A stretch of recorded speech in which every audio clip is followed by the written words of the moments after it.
Na spodnji spolskavi so sprejeli svojega nogometnega asa. To je Žana Jevšenaka, ki je z lizbonsko Benfico osvojil mladinsko ligo prvakov. Spodnja spolskava je bila v sredo 1. junija v znamenju nogometa, kajti na ta dan so krajani in nogometni klub Spodnja Polskava pripravili sprejem za Žana Jevšenaka. Ta je konec meseca aprila s portugalsko Benfico osvojil prestižno lovoriko mladinsko ligo prvakov. V finalu v švicarskem Nyonu so kar 6-0 premagali avstrijski Salzburg. Žan je odločilnem dvoboju na igrišču prebil več kot 80 minut igre. Nadobudni nogometaši, njihovi starši in člani domačega nogometnega kluba so pripravili tudi veličasten špalir, obogaten z navijaškimi baklami, ki so temu sprejemu dali pomemben pečat. Reč zahvala enka Spodnja Polskava in sklenjeni skupnosti za tole.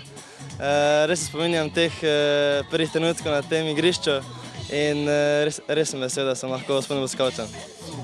Kako je torej, si kdaj sanjal, da boš osvojil mladinsko ligo prvakov?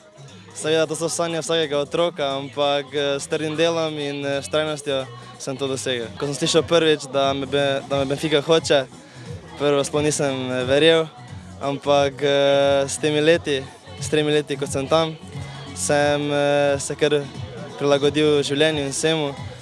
Celo moje otroštvo, ki sem ga preživel v osnovni šoli Antona Ingoliča in sem s tem doigral do 9. razreda v NK Aluminiju. In potem sem šel v prvi letnik v Ljubljano, tako sem igral eno leto pri NK Bravo in s tisto ponudbo, ki sem dobil iz Benfice, sedaj nisem okleval in sem šel na Portugalsko. Bogata pa je tudi že tvoja reprezentančna pot od U15 naprej pa vse do U21, ki čakajo sedaj kvalifikacije. Res je. Z U21 sem prvič, sem zelo vesel, kajti se je moj trud poplačal in tudi vse mladinske reprezentančne akcije, ki sem jih imel, sem živel samo za Slovenijo in sem dal vse od sebe. V klubu, kjer je Žan začel svojo športno pot, so izredno ponosni na njegove rezultate. On je bil res srcem na igrišču, sploh tu na travi, in ko je začel pri Aluminiju potem resno trenirati, jaz sem tukaj kot predsednik pa vzdrževalec, kosim, delam črte, in dejansko je bil non-stop tukaj na igrišču. Večkrat mi je rekel, da je Igor, daj mi še en center, da je potem lahko. Zdaj pa še ena anekdota, ker mama je bolj tako huda, igrišče ima bilo drugi dom, če ne imel mame, bi bil prvi verjetno. Ja.